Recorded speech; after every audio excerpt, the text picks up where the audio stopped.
คุณ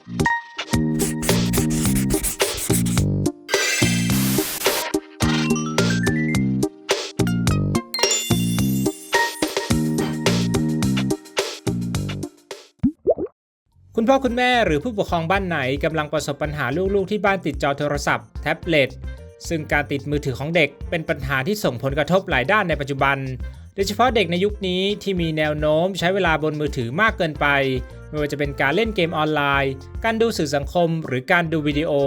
ซึ่งส่งผลให้เด็กทำกิจกรรมอื่นๆลดลงวันนี้ทีมงานคิดทันไอทีมีเคล็ดลับในการช่วยแก้ปัญหาเด็กติดจอได้แบบไม่ต้องมีเรื่องให้ทะเลาะให้งอนกันระหว่างคุณพ่อคุณแม่กับลูกๆมาฝากคุณผู้ชมกันเริ่มแรกใช้หลักพัฒนาการเด็กความสมวัยมากำกับ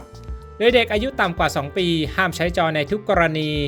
เด็กวัย 2-5 ขวบดูจอได้วันละไม่เกิน1ชั่วโมงและต้องมีพ่อแม่อยู่ด้วยกันครับและต้องมีพ่อแม่ดูอยู่ด้วยกันเด็กวัย6ปีขึ้นไปดูจอได้ไม่เกินวันละ2ชั่วโมงและต้องมีพ่อแม่ดูอยู่ด้วยกันเด็กอายุต่ำกว่า12ปียังไม่ควรมีมือถือแท็บเล็ตเป็นของตัวเอง2วัตถุประสงค์ในการใช้จอใช้เพื่อการศึกษาหรือความสนุกหรือเพื่อทดแทนช่วงเวลาว่าง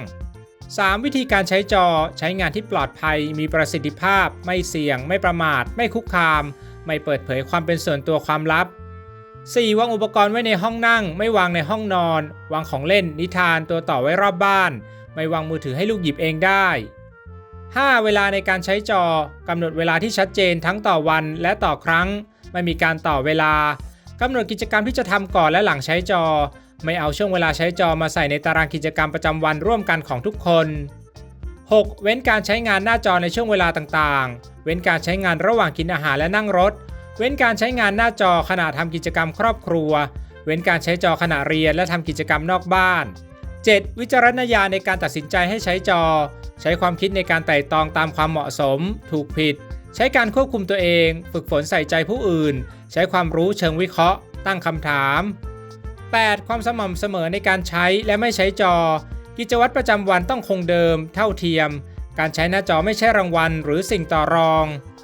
ทั้งนี้คุณพ่อคุณแม่ผู้ปกครองอาจจะเลือกทำข้อที่ทำได้และสำคัญก่อนเช่นการกำหนดเวลาใช้จอไม่ยื่นหน้าจอให้ลูกเมื่อรู้สึกว่าลูกเบื่อร้องไห้อาละวาดเพราะจริงๆการปล่อยให้ลูกเบื่อไม่เล่นจอ